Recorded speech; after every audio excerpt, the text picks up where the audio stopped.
There's so much to do instead of the whole phone. That's not focused. Are you gonna do? Is he not doing the slides? Okay, so before I get into my message, I just want to start off with opening us in prayer. So if you guys can just bow your heads. Dear Father, I just want to thank you again for this opportunity that I get to speak here in Acts tonight, Father. I pray that you will just calm my nerves, Father God. Just allow me to speak the words, Father. I just pray that you speak your words through me, and I pray over the night, and I pray just to bless me during this message, and to just name pray. Amen.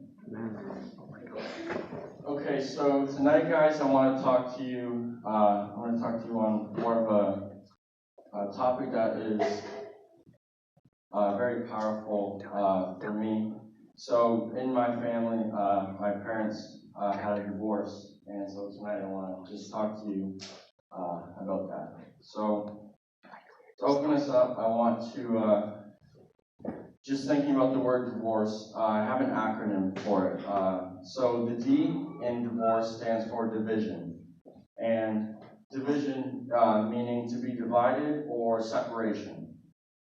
The I in divorce means intimacy. So knowing that divorce brings injury to intimacy, and intimacy also talking about closeness. The V is view. So how the Bible views divorce.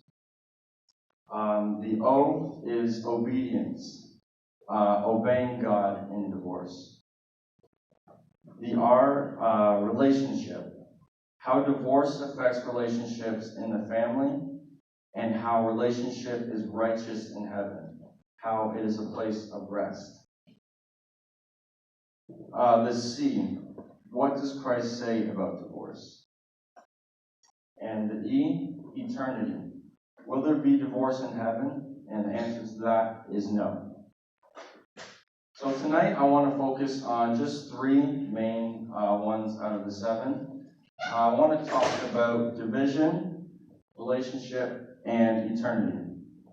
So, division. What does God say about it? John chapter 10, verse 19. It says, "There was a division, therefore again, among the Jews for these sayings. The Jews called him a devil. They said he is mad. They said that the words that he spoke were not the words of a devil." So the Jews kind of had an idea, but they didn't know entirely who this person was. They didn't believe that he was Jesus. So they asked him, "If thou be the Christ, tell us plainly." So they basically said, "If you are who you say you are, then prove it to us."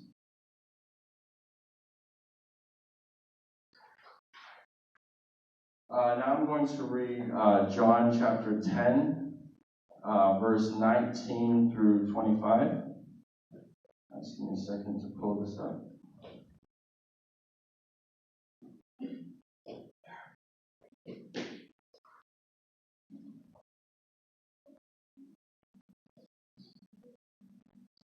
John chapter 10.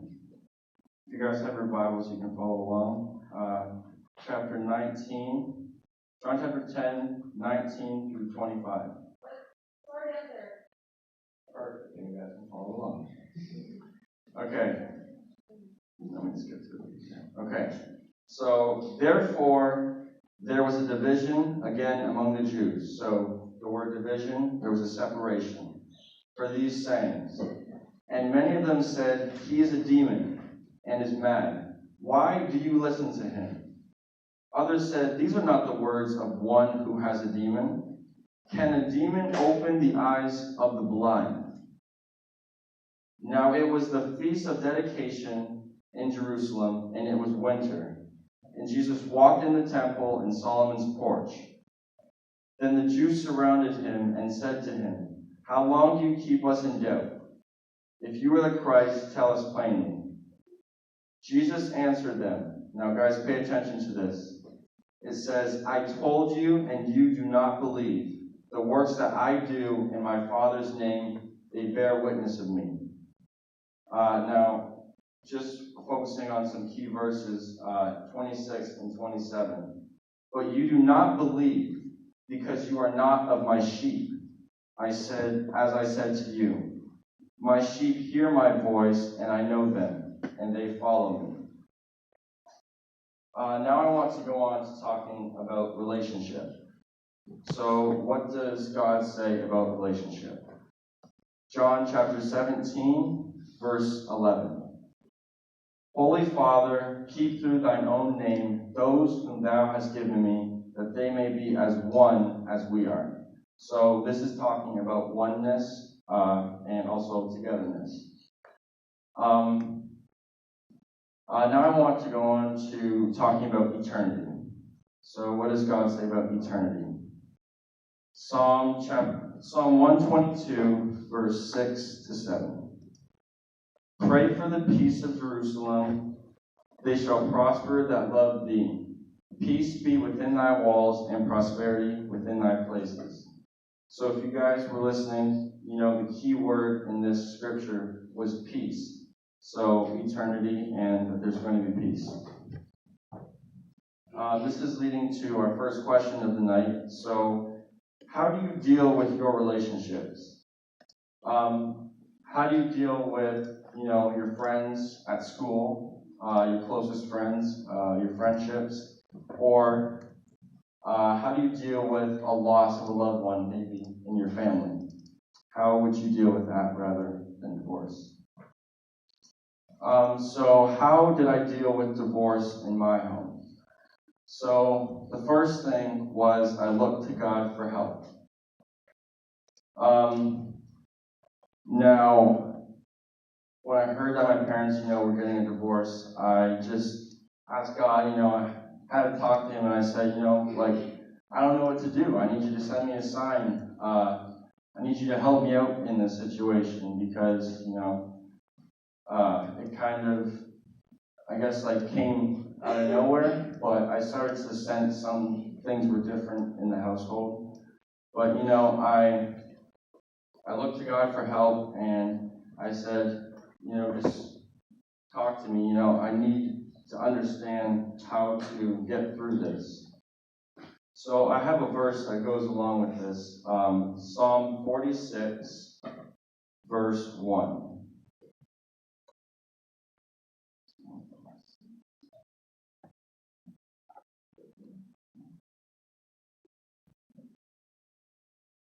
Okay, so Psalm 46, verse 1. It says, God is our refuge and strength. I'm just going to read that again. Psalm 46, verse 1. God is our refuge and strength, a very present help in trouble. So it fits perfectly with what I just mentioned. The second thing I did when I heard about divorce in my home was I prayed.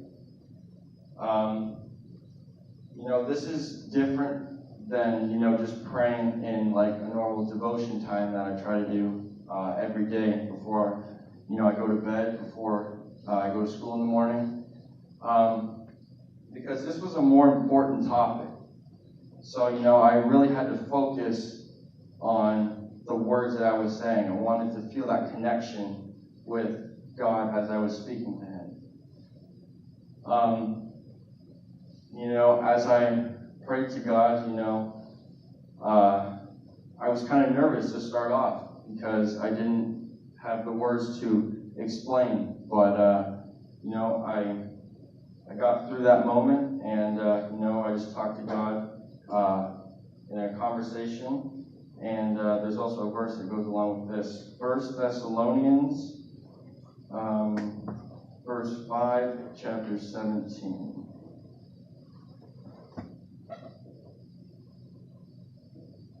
1 Thessalonians chapter 5, verse 17.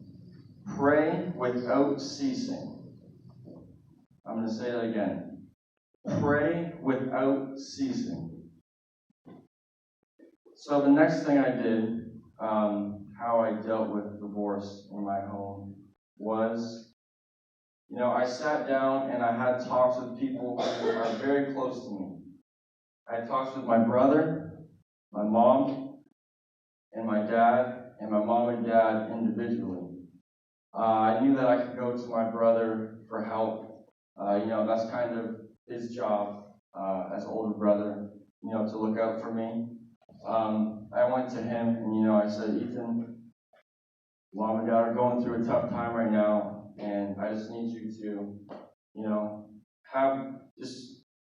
you just need to talk to me. You just gotta explain something to me,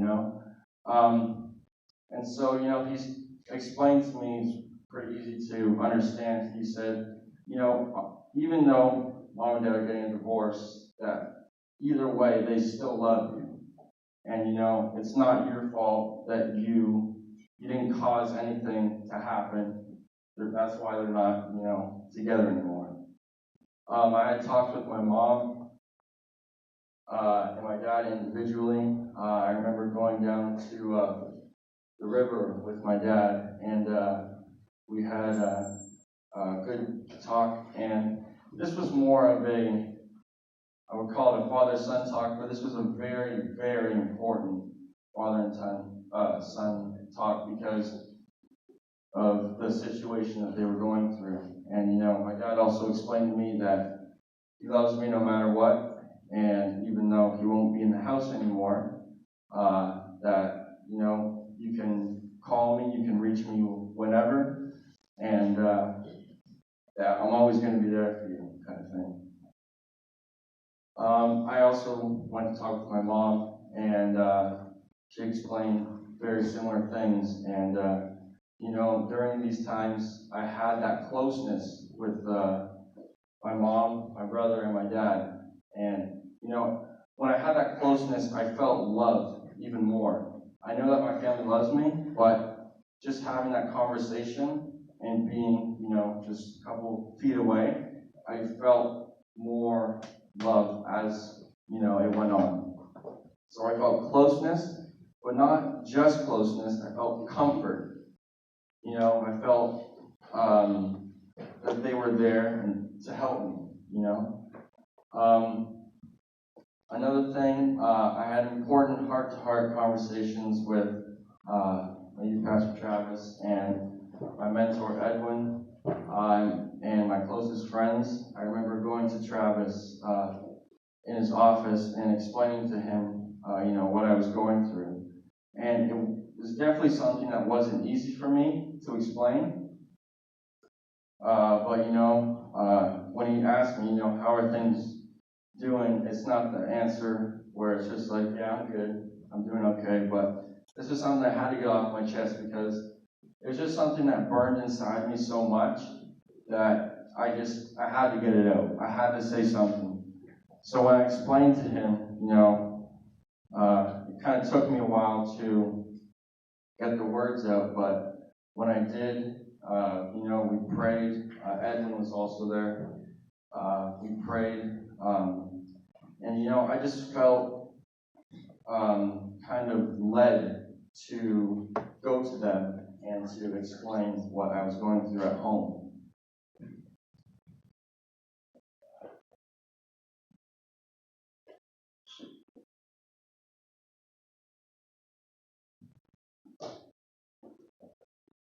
So the main idea I want you guys to really focus on tonight is to turn to Him.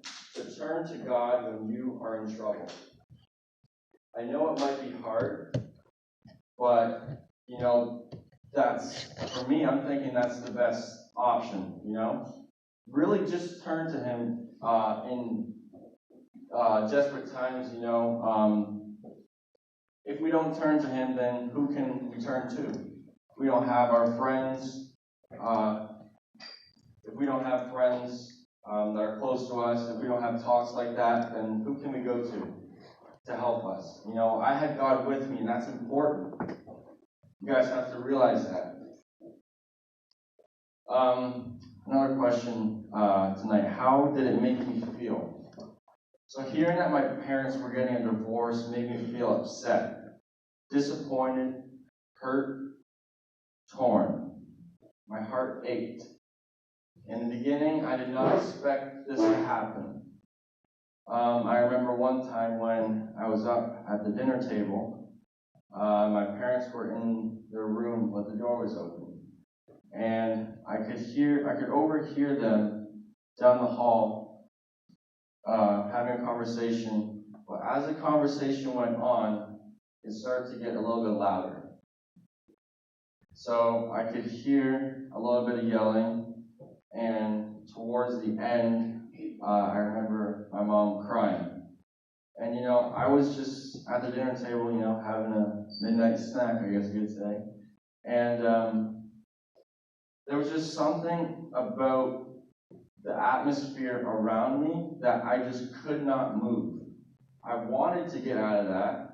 I wanted to get out of there, but for some reason, I could not move. I felt like stone. I was just like stunned.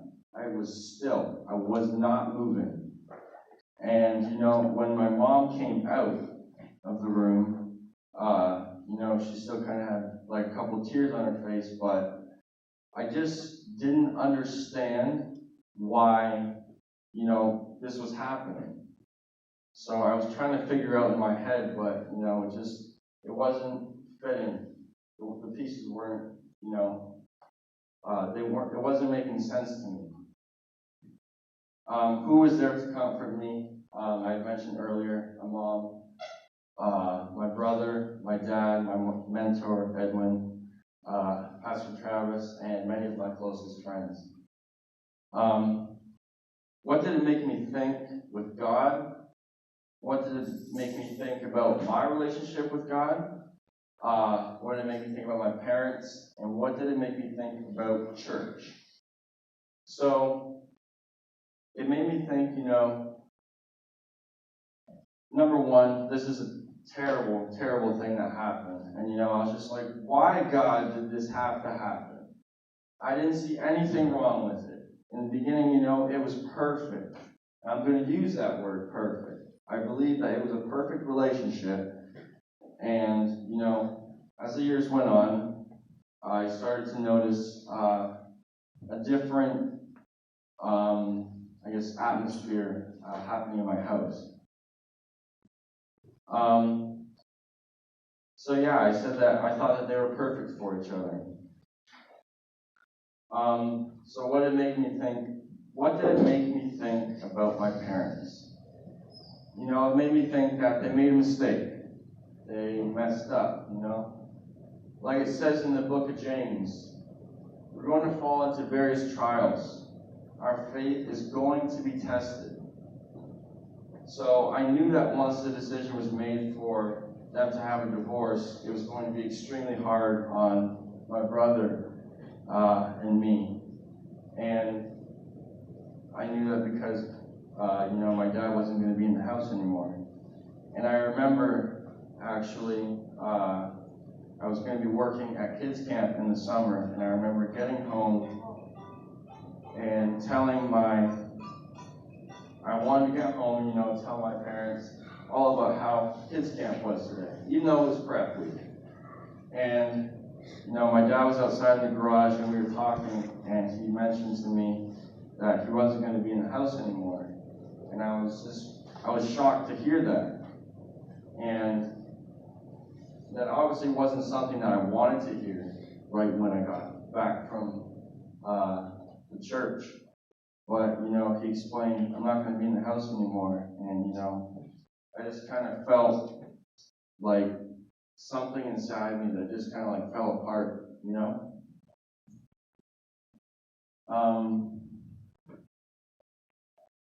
I also want to look at the verse 2 Corinthians chapter 4, verse 7 to 10. 2 Corinthians chapter 4, verse 7 through 10. But we have this treasure in earthen vessels, that the excellence of the power may be of God, and not of us. We are hard-pressed on every side, yet not crushed. We are perplexed, but not in despair. Persecuted, but not forsaken. Struck down, but not destroyed.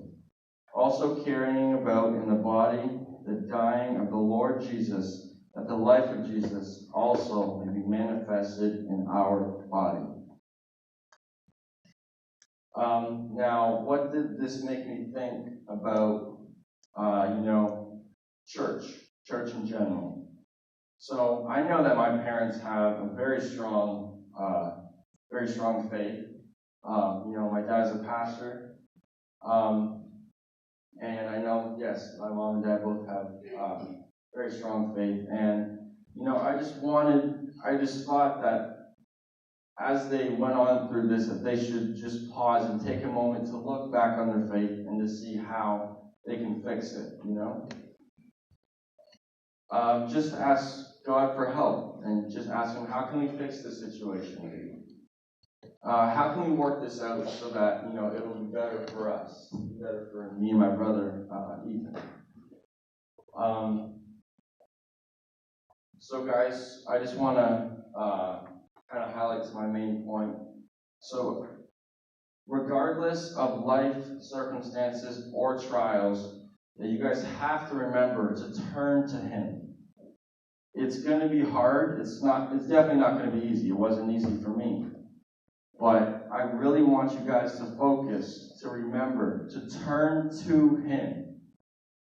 Regardless of life circumstances. Everybody goes through tough times. And like I mentioned earlier, that there's going to be trials on our faith and what we believe in. We hear a whole bunch of stuff, at school, and a whole bunch of that. But regardless of life circumstances or trials, turn to Him. Turn to God in times of trouble. If you guys could just bow your heads, I'm just going to close in prayer.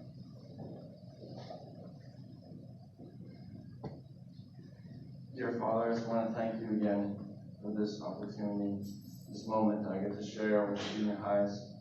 I pray that you bless each and every one of them, Father.